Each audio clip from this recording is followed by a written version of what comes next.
ओम वंदे गौ मातरम। मित्रों, आज हम बात करने जा रहे हैं मूत्र संक्रमण या यूटीआई या कहीं यूरिनरी ट्रैक्ट इन्फेक्शन के विषय में। मित्रों, ये समस्या क्या है, इसके लक्षण क्या हैं, इसके कारण क्या हैं, इसका समाधान आप स्वास्थ्य नियमों कभी मत करना, क्योंकि आपको जो चीजें नहीं करनी है उसका भी पालन करना होगा, जो करना उसका भी पालन करना होगा।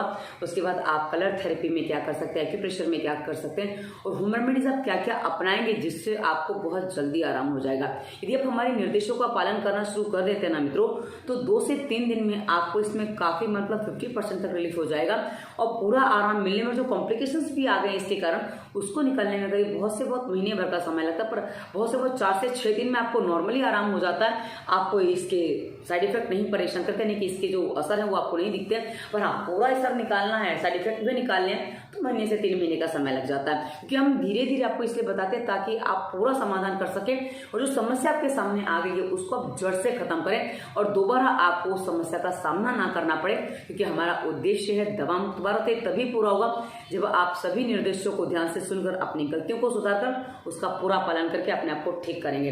तो चलिए शुरुआत करते हैं। इस समस्या है क्या मित्रों, जब हमारे मूत्राशय, मूत्र नली और मूत्र मार्ग में, यानी कि जो हमारे ब्लैडर जो होता है यूरिन ब्लैडर और उसके अलावा मूत्र मार्ग जो होता है उसमें कहीं भी कोई इन्फेक्शन हो जाता है, तब उस समस्या को यूरिनरी ट्रैक्ट इन्फेक्शन, यानी कि यूरिन जो पास होती है ना, मूत्र जो पास होता है उसके मार्ग में कहीं भी संक्रमण हो जाता है, उसको ये संक्रमण कहा जाता है। अब ये संक्रमण जब होता है इसके लक्षण क्या है मित्रों, सबसे पहले जब हम ये संक्रमण हो जाता है तो मूत्र मार्ग में मूत्र के किसी भी अंग में जलन होती है, मूत्र पास करने में जलन होती है, सूजन हो जाता है, दर्द आ जाता है और कभी कभी दाने जैसी स्थिति भी बन जाती है। गर्मी बहुत ज्यादा बढ़ जाए तो स्थितियां बन जाती है। उसके बाद पेशाब बार बार आता है, पेशाब थोड़ा थोड़ा होता है, रुक रुक के होता है, बहुत बार महसूस होता है और पेशाब करने जाते हैं पेशाब नहीं होता, क्योंकि ऐसा लगता है पेशाब लगी है और कई बार तो पेशाब करने में बहुत ज्यादा समय लग जाता है, यानी कि मूत्र त्याग करने में इतना समय लग जाता है, ऐसा लगता है अभी हो जाए और होता ही नहीं है। तो कई बार ये समस्या बहुत ज्यादा भारी लगती है और आधे आधे घंटे तक बैठे रहते हैं फिर भी मूत्र नहीं निकलता है। उसके बाद मित्रों पेशाब का दबाव बना रहता है, मतलब हमेशा ऐसा लगता है पेशाब लगी है, मूत्र लगा है, जाओ जाओ। उसके अलावा कभी कभी बदबूदार पेशाब भी आती है और कभी कभी मूत्र में ब्लड भी आ जाता है, कि खून भी आ जाता है और कभी कभी पेड़ों में हल्का दर्द भी होता है, कभी कभी किसी को ज्यादा दर्द हो जाता है, किसी किसी को बुखार भी आ जाता है, जी मिचलाता है और ठंडक और कपकपी जैसा लगता है, कभी कभी बुखार आ जाता है जो ठंड और कपकपी के साथ आता है। यदि छोटे बच्चों में समस्या हो जाती है, क्योंकि छोटे बच्चे भी पानी कम पीते हैं और दवाइयां खिलाई जाए तो उसमें भी समस्या हो जाती है, तो उनको बुखार आ जाता है, पीलिया हो जाता है, उल्टी और दस्त जैसी कंडीशन बन जाती है। और यदि बुजुर्गों को ये समस्या हो जाती है तो बुजुर्गों में भूख की कमी और साथ ही मूड नहीं, मतलब उनका हर जगह से मन उचाट होने लग जाता है, तो ये बुजुर्गों में भी समस्या पाई जाती है क्योंकि मन कहीं लगता नहीं है। तो ये हमने इसके लक्षण बता दिए। अब हम इसके कारण आपको बता दें, क्योंकि कारण समझे बिना किसी भी समस्या का समाधान जल्दी संभव नहीं होता। तो चलिए सबसे पहले इसमें जो हमने कारण पाया मित्रों, अक्सर लोगों को प्यास लग आती है और पेशाब करने जाते हैं, क्योंकि उनको पेशाब लगे और प्यास भी लगे तो पानी पी लेते हैं, तो ऐसी स्थिति में उसके दबाव जो बढ़ जाता है उससे समस्या कई बार अक्सर हो जाती है।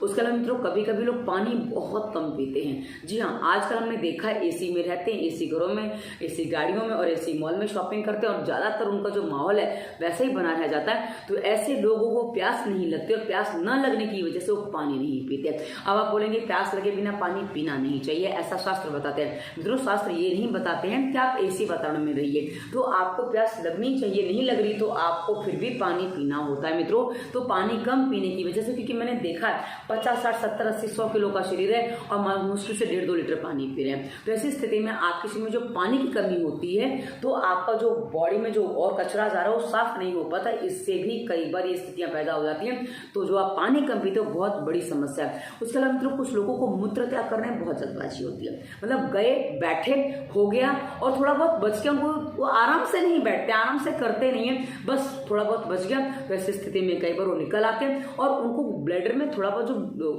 बना रहता है, जो मूत्र बना रहता है उससे कई बार उसको मूत्र को उतना होल्ड करने की ब्लैडर को आदत पड़ जाती है। तो उसके बाद जब वो जरा सा भी प्रेशर ज्यादा आता है तो बहुत जल्दी उसमें इन्फेक्शन पैदा हो जाता है, नहीं कि उसमें बहुत जल्दी समस्या हो जाती है। तो ये आपको समझना होगा कि आप ये गलती तो नहीं करें। उसके अलावा मित्रों कुछ लोग होते हैं जो सेक्सुअली बहुत ज्यादा एक्टिव होते हैं और कई बार बहुत ज्यादा साथियों के साथ संबंध भी बनाते हैं, यानी कि एक साथी के साथ नहीं अनेकों साथी के साथ संबंध बनाते हैं। तो ऐसी स्थिति में उनके साथ ये समस्या बहुत ज्यादा लग जाती है, क्योंकि आपके वो मार्ग एक ही है। यदि महिला है तो मार्ग भले अलग है लेकिन घर्षण दोनों अंगों में आता है, वहीं पुरुष है तो आपका तो मार्ग ही एक ही है। तो ऐसी स्थिति में आपको ये समस्या बहुत ज़्यादा परेशान करेगी, इसलिए आपको सेक्सुअली बहुत ज़्यादा एक्टिव नहीं रहना है। और साथ ही जैसे हस्तमैथुन वगैरह करते हैं ना, उसमें भी समस्या हो जाती है। और साथ ही अनेक साथी के साथ आपको संबंध नहीं बनाना है, आपका एक ही साथी होना चाहिए जो आपके लिए सही है, बस उसके साथ आप संबंध बनाएंगे तो उतनी समस्या नहीं होगी। और बहुत ज़्यादा एक्टिव नहीं होगी तो भी उसमें समस्या नहीं होगी। उसके बाद मित्रों, कई बार कुछ लोग होते हैं मूत्र काम है, कहीं जाना है, कहीं रास्ते में है, अभी यहाँ कौन जाए, और कभी कभी आलस में, कभी काम की वजह से प्रेशर को रोक लेते हैं कि जब मूत्र त्याग करने की स्थिति बनती है तो उसको रोक लेते हैं। अब आप इसको रोकेंगे ना मित्रों तो आपके ब्लैडर में वो फूला हुआ रहेगा। जैसे आपको एक बात बता दूं, ब्लैडर कैसा होता है, जैसे हमारे गुब्बारा होता है ना, फुग्गा, उसको यदि आप भर दो, फुला दो, वो फुला ही बना रहे तो वो फिर बाद में कैसा ढीला ढीला हो जाता है और उसको बाद नॉर्मल आने में उसको समय लग जाता है। तो वैसे ही हमारी ब्लैडर की कंडीशन बन जाती है। तो ऐसी स्थिति में यदि आप मूत्र रोकते हैं, पेशाब लगे और पेशाब रोकते हैं तो ये समस्या बहुत बड़ी है। उसके बाद मित्रों, गर्भावस्था में जो गर्भाशय बढ़ता है ना, उसका प्रेशर भी कभी कभी महिलाओं को महसूस होता है। तो ऐसी स्थिति में भी समस्या हो जाती है। और यदि आप गर्भवती हैं तो हमारी पूरी प्लेलिस्ट है गर्भावस्था, उसकी वीडियोस देखिए, निर्देशों का पालन करिए, आपकी नॉर्मल डिलीवरी होने में आपको पूरी सहायता मिलेगी और आपको समस्याओं का सामना नहीं करना पड़ेगा। उसके बाद मित्रों, कभी कभी वृद्धावस्था में भी समस्या हो जाती है। अब वृद्धावस्था में क्या होता है ना, वृद्धावस्था में कुछ महिलाओं को मेनोपॉज आ जाता है, वहीं रजोनिवृत्ति हो जाती है यानी कि, और कभी कभी पुरुषों को प्रोस्टेट की समस्या हो जाती है। तो ऐसी स्थिति में जो आप यदि कामुक ज्यादा हैं, समझिएगा मित्रों, कामुक ज्यादा है और आपकी वासना बनी हुई है और आप उस तरह से कुछ जीवन जी रहे हैं, तो ऐसी स्थिति में वृद्धावस्था में समस्या बहुत ज्यादा परेशान करती है क्योंकि प्रोस्टेट बढ़ जाता है। और उसके अलावा जो महिलाओं में जो समस्या होती है क्योंकि रजोनिवृत्ति आ चुकी है, तो ऐसी स्थिति में आपको अब स्थिति आ गई कि आपको वैराग की तरफ जाना चाहिए। वैराग यानी कि आपको वासनाएं शांत कर देनी चाहिए। मित्रों, वासना शांत होती नहीं, उसको करना पड़ता है। तो करेंगे तो हो जाएगी और नहीं करेंगे तो जीवन भर क्या। मैंने देखा है, मेरे पास कॉल आते हैं, मैसेजेस आते हैं, 83 साल की उम्र में, 85 साल की उम्र में भी वासना शांत नहीं होती है। मैंने देखा है, तब मैं आपको बता रही हूँ। तो आप अपने आप को जितना संतुष्ट करेंगे हो जाएगा, वरना तो संसार के एक पुरुष को सारी स्त्रियां मिल जाए और एक स्त्री को सारे पुरुष मिल जाए तो भी वासना की संतुष्टि संभव नहीं है। तो ये आपको समझना पड़ेगा कि वासना शांत करनी पड़ जाती है। उसके बाद मित्रों, कभी कभी डायबिटीज के कारण से भी समस्या हो जाती है और कभी कभी ह्यूमन सिस्टम बहुत ज्यादा कमजोर होता है क्योंकि सर्दी खांसी जुकाम बुखार की दवाइयां लगातार चल रही हैं, खाते रहते हैं। तो ऐसी स्थिति में ह्यूमन सिस्टम कमजोर होता है और जो एंटीबायोटिक जो हम लेते हैं उससे भी हमारे शरीर में गर्मी बढ़ती है। जी हाँ, जो हम कोई भी दवाइयां खाते हैं उसके साथ यदि उसके केमिकल्स के प्रभाव हमारे शरीर से नहीं निकल पाते हैं तो इनके जो प्रभाव है वो हमारे ब्लडर पर, हमारी ये किडनी पर आदि बहुत ज्यादा पड़ते हैं। तो ऐसी स्थिति में हमें अपने आप को यदि बचाना है तो पानी का सेवन सही करना, वो हम आगे आपको बताएंगे कि आपको क्या करना है, तो आपको समझ में आ जाएगा। उसके अलावा मित्रों, कभी कुछ लोग होते हैं नशा करते हैं, कैफीन का सेवन करते हैं, वो गुटखा, बीड़ी, सिगरेट, तंबाकू, हुक्का, शराब, जो भी आप नशा करते हो, किसी भी चीज का नशा करते हो, जो नशा है ना मित्रों, ये आपके अंगों को उत्तेजित करता है। जब अंगों में उत्तेजना आती है ना तो ऐसी स्थिति में क्या होता है कि अंग थोड़े चौड़े हो जाते हैं, फैल जाते हैं। और कई बार क्या होता है ना, जो अंगों में हमारे चीजें हम डाल रहे हैं तो ये हमारे अंगों को बहुत ज्यादा, जो नशीली चीजें खास करें, जो कैफीन आदि हैं, ये हमारे अंगों को विस्तृत कर देते हैं, जिससे उसमें होल्डिंग की ताकत नहीं रहती। क्योंकि जैसे मस्तिष्क पर नियंत्रण नहीं रहता है कई बार नशा करने का, वैसे अंगों पर भी नियंत्रण नहीं रहता है। तो ऐसी स्थिति में कई बार आपको जो नशा करना है वो बहुत ज्यादा नुकसान कर सकता है। वही मित्रों, कुछ लोग होते हैं जो गर्भ निरोधक के रूप में शुक्राणुनाशक कुछ चीजों का इस्तेमाल करते हैं, वो अंगों पे डालते हैं, जैसे पुरुष भी डालते हैं, कभी कभी महिलाओं के अंगों पे डाला जाता है। तो ये जो चीजें हैं, इसमें केमिकल्स जो होते हैं ये हमारे लिए बहुत ज्यादा हानिकारक होते हैं। तो कभी भी अंगों पे चीजें ना डालें। और कभी कभी कुछ लोग और भी एक गलती करते हैं कि भाई सेक्स की रुचि नहीं हो रही तो कुछ वो अप्राकृतिक जो मैथुन होता है ना, उसको करने के लिए उस अंगों पे कुछ चीजें डालते हैं जिससे उनको सुगंध बदल जाती है और कुछ चीजें होती हैं। तो ये सारी की सारी चीजें आपके लिए बहुत ज्यादा हानिकारक है, इनसे आपको बचना होगा यदि आप इस समस्या से छुटकारा चाहते हैं तो। उसके बाद मित्रों, अंडर गारमेंट जो होते हैं ना, कभी कभी कुछ लोग सिंथेटिक अंडर गारमेंट पहनते हैं। अब ऐसी स्थिति में क्या होता है, कॉटन नहीं है तो टाइट कपड़े भी पहन लिए, जैसे जींस आदि पहन लिया, तो जो हवा लगनी चाहिए वो हवा नहीं लग रही है। अब हवा नहीं लगेगी तो वहाँ ऑलरेडी इन्फेक्शन हो जाएगा, बहुत जल्दी इन्फेक्शन हो जाएगा। तो ऐसी स्थिति में आपको समझना होगा कि भाई आप क्या गलती कर रहे हो। उसके अलावा मित्रों कुछ महिलाएं होती है जो मासिक धर्म के दौरान सफाई का विशेष ध्यान नहीं रखती हैं। मासिक धर्म में सफाई का विशेष ध्यान रखना बहुत जरूरी होता है। आप योनि को अंदर से उंगली डाल के साफ कर सकते हैं। ऐसा करने से आपकी योनि में जल्दी संक्रमण नहीं आएगा और साथ ही आपको जो कहते हैं ना ब्लैडर का इन्फेक्शन है वो भी नहीं आएंगे। और क्योंकि जब वो बाहर आता है तो वो यदि वहाँ गीला रहता है तो आपका मूत्र मार्ग वही है, तो ऐसी स्थिति में आपको इन्फेक्शन होना बहुत स्वाभाविक हो जाता है। तो आपको साफ सफाई का विशेष ध्यान रखना है। और विशेषकर मित्रों जब आप संभोग करते हैं, चाहे स्त्री है चाहे पुरुष, संभोग के बाद आपको पेशाब जरूर करनी और हो सके तो संभोग से पहले भी पेशाब करिए ताकि आपको समस्या ना आए। कभी कभी क्या होता है ना कि जब संभोग आप कर रहे हैं उसी समय आपको फील होता है कि भाई मुझे पेशाब करने जाना है, तो ऐसा लग रहा है तो झाके आइए। इससे आप बीच में रोकिए मत, क्योंकि यदि आप रोक देते हैं तो समस्या बढ़ जाएगी। और संभोग के बाद भी आपको पेशाब करने जाना और अंगों की सफाई विशेष करनी है। अब यहाँ एक समस्या कई बार महिलाओं के लिए आ जाती है कि हमें गर्भ धारण करना तो हम सफाई कर देंगे तो गर्भ धारण नहीं होगा। मित्रों एक बात समझ लीजिए, यदि आप यदि मूत्र त्याग करने नहीं जाते हैं और साथ ही आप सफाई नहीं करते हैं और वो अंदर पड़ा रहता है तो वो आपको इन्फेक्शन ज़्यादा बढ़ा देता है और आपको लगता है कि यदि हम ऐसा कर देंगे तो प्रेगनेंसी नहीं रहेगी। आप गलतफहमी ना पालें, क्योंकि जब आप संभोग करते हैं तो उस समय जो यदि शुक्राणु में ताकत है, यदि उसमें फोर्स अच्छा है जो पुरुषों में होना चाहिए, तो वो अपने आप वहां तक पहुंच जाता है। आपको उसको बलपूर्वक रोकने की आवश्यकता नहीं पड़ती है। यदि ताकत नहीं है तो किसी भी स्थिति में नहीं पहुंच पाएगा, तो आपको वहां अपना इलाज करवाना होगा। हमारी प्लेलिस्ट है दवा मुक्ति, इसी वीडियो के डिस्क्रिप्शन में आपको मिल जाएगी। वहां हमने निसंतान दंपत्ति के लिए वीडियो दिया, उसको देखिए, उसके अनुसार आप पालन करेंगे ना तो आपको उसमें भी समाधान मिल जाएगा। पर यदि आप इस तरह से रोकने का प्रयास करेंगे वो कुछ नहीं होगा, पर आपको इन्फेक्शन जरूर हो जाएगा। तो ये समस्या से आप वहां ग्रसित हो जाएंगे। तो मित्रों हमने आपको कारण बता दिया। ये जितने भी कारण हैं इनमें आपके लिए कौन सा लागू होता हम नहीं जानते, हमने मोटे मोटे कारण आपको बता दिए। यदि आपका कारण शामिल नहीं है तो भी आप हमारे निर्देशों का पालन करेंगे तो आपको समाधान मिल जाएगा। अब उसके अलावा मैंने एक चीज नहीं बताई है, कारण में आपका खान पान, क्योंकि आपका खान पान एसिडिक ज्यादा है, जिसमें क्षार ज्यादा है, एसिड ज्यादा है, तो ऐसे खान पान से भी अंदर जो एसिड बनता है उससे भी समस्या हो जाती है। और ये खान पान क्या क्या हो सकता है वो हमने इसी वीडियो के डिस्क्रिप्शन में कभी मत करना प्लेलिस्ट में रोगों के कारण के रूप में हमने बताया है। आप उस प्लेलिस्ट को देख लीजिएगा। आपको क्या क्या नहीं करना है मित्रों, हमारे निर्देशित वीडियो देखने में आपको 3-4 घंटे का समय लग जाता है। जी हाँ, मैं आपको स्पष्ट बता दूं, क्योंकि जब आप अपनी समस्या को ठीक से समझेंगे कि आपको समझना पड़ेगा क्या कर रहे हैं, क्या गलती कर रहे हो, क्या करना चाहिए था, क्या नहीं किया आपने। तो जब आप समझेंगे तभी आप इसका समाधान कर पाएंगे। आप सोचे एक वीडियो देख के आपको सब पूरा समाधान मिल जाएगा, पॉसिबल नहीं है, क्योंकि आप अपनी गलतियां नहीं समझ पाएंगे एक वीडियो में। मैं आपको बता दूं ये चीजें नहीं खा रही पर आपका मन कर रहा है खाने का, तो मन को भी कैसे रोकना वो हमने रोगों के कारण प्लेलिस्ट में स्पष्ट है कि आप कैसा थिंकिंग लाए कि आपका मन भी उस चीज के प्रति नहीं जाएगा और आप उस चीज को अपने आप से अवॉइड करवा पाओगे। तो उसके बाद मित्रों हमने एक प्लेलिस्ट और दिया स्वास्थ्य नियम, उसमें मैंने बताया कि आपको पानी कैसे पीना, कितना पीना, क्यों पीना, या आपके लिए पानी कैसे, क्योंकि कई बार आप लोग कहते हैं ना कि बिना प्यास के पानी नहीं पीना चाहिए। मित्रों बिना प्यास के भी आपको पानी पीना पड़ेगा यदि आपको अपने ब्लैडर को, अपने ये मूत्र मार्ग को सही रखना है। तो इसलिए हम आपको बता रहे हैं कि आपको सब चीजें देखनी पड़ेगी, तो आपको समझ में आएगा कि आप कहाँ क्या गलतियां करें। और नाक में तेल डालने से क्या होता है ना, आपके बॉडी में ऑक्सीजन की कमी पूरी हो जाती है। और मित्रों जहां ऑक्सीजन की कमी पूरी होती है वहां हमारे अंग ठीक से काम करने लग जाते हैं, तो जो इन्फेक्शन वगैरह उसको निकालने में पूरी सहायता मिलती है। और भोजन में क्या खाना चाहिए, क्या नहीं खाने, क्या पथ्य, क्या अपथ्य, वो सब हमने स्वास्थ्य नियम में बताया। यदि आप वीडियो देखेंगे, पालन करेंगे ना मित्रों, ये आपको 100%, यदि आपने, मैं आपको निश्चित तौर से बताती हूँ, यदि आप कभी मत करना, यानी कि रोगों के कारण और स्वास्थ्य नियम को समझ लेते और पालन करना शुरू कर देते ना मित्रों, तो 2 दिन के अंदर आपके इन्फेक्शन में जलन, चुभन, दाने आदि आने में आपको राहत मिलने लग जाएगी और आप 100% अपना ट्रीटमेंट कर पाएंगे यदि आप इन निर्देशों को ठीक से समझ लेते हैं। अब ये सारी बातें मैं एक वीडियो में नहीं बता सकती क्योंकि बहुत लंबा वीडियो हो जाएगा। वैसे ही मेरे वीडियो लंबे हो जाते हैं क्योंकि मैं आपको सारी जानकारी विस्तार से देती हूँ। और साथ ही क्या है, हमारा उद्देश्य है दवा मुक्त भारत को, आपको दवाइयों से मुक्ति मिल जाए, ये हमारा पहला उद्देश्य है।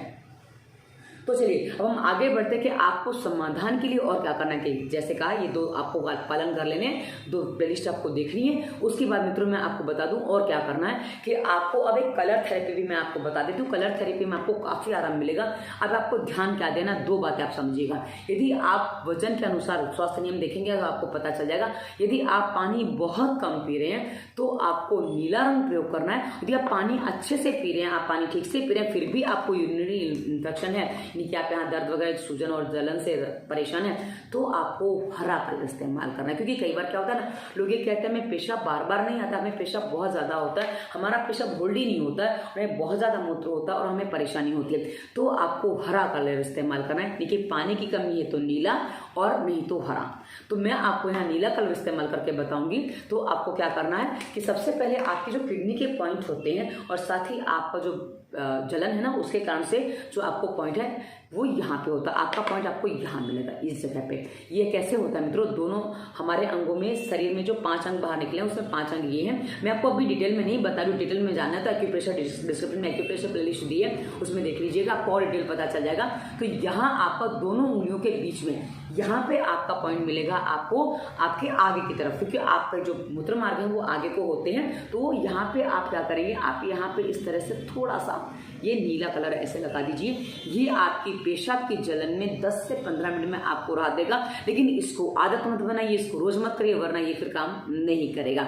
तो बाकी आप स्वास्थ्य नियम का पालन करेंगे, दूसरी बार बता रही हूँ, स्वास्थ्य नियम का पालन करना है तो आपको ईजी हो जाएगा। उसके बाद मित्रों किडनी के 2 पॉइंट और होते हैं हमारे हाथों में, एक यहाँ पैरों में भी होते हैं, पर मैं आपको हाथों में बताऊंगी। हाँ, पैरों में भी जानने हैं तो इसी वीडियो के डिस्क्रिप्शन में दवा मुक्ति प्लेलिस्ट में हमने किडनी और उस पर वीडियो दिए हैं, उसमें आप देखेंगे तो पता चल जाएगा। किडनी फेल और उस पर भी हमने वीडियो दिए। तो ये जो है ना, ये यहाँ पे हो जाता है, यहाँ पे एक पॉइंट होता है और एक पॉइंट यहाँ पे होता है। ये 2 किडनी होती है ना, दोनों किडनी के पॉइंट यहाँ होते हैं। आप यहाँ दबाइए, ऐसे आपको दर्द महसूस होगा। यदि दर्द महसूस हो रहा है तो समझ लीजिए वहीं आपका पॉइंट है। तो वहाँ आप इस तरह से 2 जगह आप यहाँ पे भी, ये किडनी थोड़ी ऊपर नीचे होती है तो इस तरह पॉइंट ऊपर नीचे मिलेंगे थोड़ी सी, तो यहाँ आप ये लगा सकते हैं। इससे आपको काफी जल्दी आराम मिल जाता है यदि आप रंग लगा देते हैं। उसके अलावा मित्रों किडनी एक्टिव करने के लिए आप क्या कर सकते हैं, एक पेपर टेप ले लीजिए। ऐसी पेपर टेप आपको मेडिकल में मिल जाएगी। कोई दूसरी टेप का विकल्प ना मांगे, दूसरी टेप काम नहीं करेगी, पेपर टेप ही काम करेगी। उसमें आपको क्या करना है, राजमा लगाना है। मित्रों हमारी किडनी का जो आकार है ना, राजमा जैसा होता है, तो जिसको हम क्या बोलते हैं इंग्लिश में, मुझे याद नहीं है, ये राजमा का दाना है। अब राजमा के दाना लगाने में आपको क्या ध्यान रखना है, इसमें जो आंख होती है ना, इसकी जो आंख होती है ये आपको अंदर की साइड रखनी है। कैसे, मैं आपको लगा के दिखा दूंगी तो आपको समझ में आ जाएगा। ये राजमा हमने इस तरह चिपका लिया और इसमें आंख इधर की साइड है, तो अंदर की साइड है। तो आंख को कैसे, ये हाथ है ना, तो ये आंख अंदर की साइड है नीचे, जैसा कि मैं आपको दिखाया। तो मैं इसको, ये देखो ऐसे आपके हाथ को लगा के दिखा रही हूँ। ये देखिए, ये लगा दिया और ये इसे चिपका देना, अच्छे से चिपका देना। ये चिपक गया, ठीक है। और वैसे ही दूसरे अंग पे भी आपको लगा देना, दूसरे किडनी के पॉइंट पे भी लगा देना। ये देखिए मैंने क्या किया, ये देखो अंदर की साइड है, आपको पता चल रहा होगा, उसका आकार देखिए आपको पता चल जाएगा। तो इसमें क्या करना है, ये अंदर की साइड है ना, तो इसको मैं उल्टा पकड़ लेती हूँ ताकि सीधा हो जाए यहाँ पे, और ये अंदर की साइड रहेगा, ये देखो, और ये मैंने इस पर भी ऐसे लगा दिया। तो इस तरह आप एक किडनी के पॉइंट लगा सकते हैं। ये किडनी के पॉइंट लगाने से आपकी किडनी एक्टिव हो जाएगी। और यदि आप स्वास्थ्य नियम का तीसरी चौथी बार मैं बोली स्वास्थ्य नियम का पालन करना है तो आपको बहुत जल्दी आराम मिलने वाला है।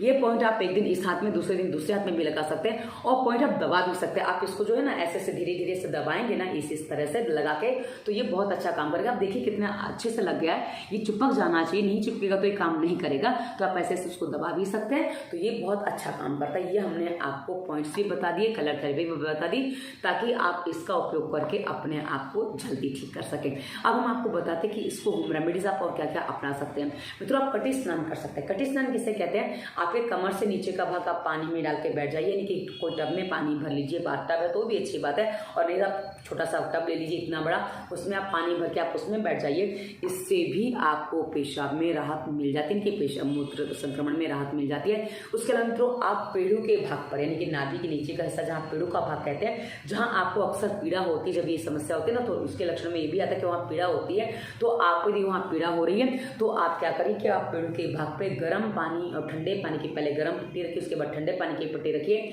इससे भी आपको काफी आराम मिलता है। और गर्मी बहुत ज्यादा लग रही है तो आप मात्र ठंडे पानी की पट्टी रखिए, गर्म पानी की पट्टी मत रखिए। अब मित्रों ऐसी स्थिति में कभी कभी किसी को जो इसके परिणाम जो उससे जो कई बार चीजें होती है ना, कि किसी को ये यूरिन में पश आ जाता है, कभी किसी की किडनी फेल होने जैसी स्थिति हो जाती है, और साथ ही कभी कभी रक्त पित्त की मात्रा बढ़ जाती है। तो यदि आप ठंडे पानी का पट्टा रखेंगे ना, उससे आपको काफी आराम मिल जाएगा। और यदि आपकी किडनी फेलियर होने की स्थिति बन गई, डॉक्टर ने कहा किडनी फेल होने के चांसेस बन रहे हैं या किडनी में स्टोन हो गया, तो इससे वीडियो के डिस्क्रिप्शन में दवा मुक्ति प्लेलिस्ट में हमने इन दोनों ही समस्याओं पर वीडियो दिया। यदि आपके भी किडनी फेल नहीं है तो आप अपने आप को किडनी फेल होने से बचा सकते हैं। जी हाँ, अभी आपको डायलिसिस की जरूरत नहीं पड़ेगी यदि आप हमारे निर्देशों का पालन कर लेते हैं तो आप इसका पालन करेंगे तो आपको काफी अच्छा समाधान मिल सकता है।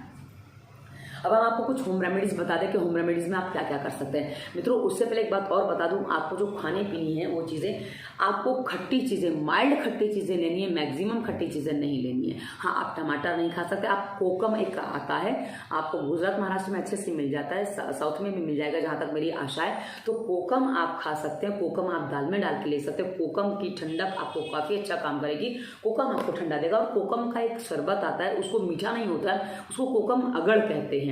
जहाँ मैं महाराष्ट्र में रहती हूँ कोकम अगड़ कहती है, महाराष्ट्र में है आप कोकम अगड़ ले सकते हैं। उसको आप पानी मिला के उसका सेवन करिए, ये आपको काफ़ी अच्छा काम करेगा, आपकी गर्मी को शांत करने में आपकी सहायता करेगा। पर स्वास्थ्य नियम के पालन के साथ 5वीं बार स्वास्थ्य नियम का वर्णन करिए ताकि आप इस बात को समझ सकते हैं। उसके अलावा मित्रों एक चीज़ आप कर सकते हैं कि एप्पल वेनेगर, यानी कि एप्पल का जो सिरका आता है ना, एप्पल साइडर वेनेगर जो कहा जाता है, उसको भी आप 10 ml जितना एक ग्लास पानी में लेके आप उसको पी सकते हैं। ये भी आपको यूरिन इन्फेक्शन में काफ़ी अच्छा आराम देगा, इसको भी आप लेंगे तो आपको काफ़ी राहत मिलेगी। उसके बाद मित्रों आंवला और हल्दी, आप 2 ग्राम चूर्ण आंवला का लीजिए, 2 ग्राम चूर्ण हल्दी का ले लीजिए, इसको आप रात को पानी में भिगा दीजिए और सुबह आप इस पानी को पी लीजिए, ये भी आपको काफ़ी अच्छा काम करेगा। उसके बाद मित्रों आप रात को 15 ग्राम जितनी धनिया भिगा दीजिए, धनिया थोड़े पानी में भिगाइए, ज़्यादा में भिगा दीजिए, दिक्कत नहीं है। उसको सुबह पीस लेना है, ज़्यादा पानी में नहीं पीसे, क्योंकि ज़्यादा पानी में पीसेंगे तो पीस नहीं पाएगी, तो थोड़े पानी में आप उसको पीस लीजिए।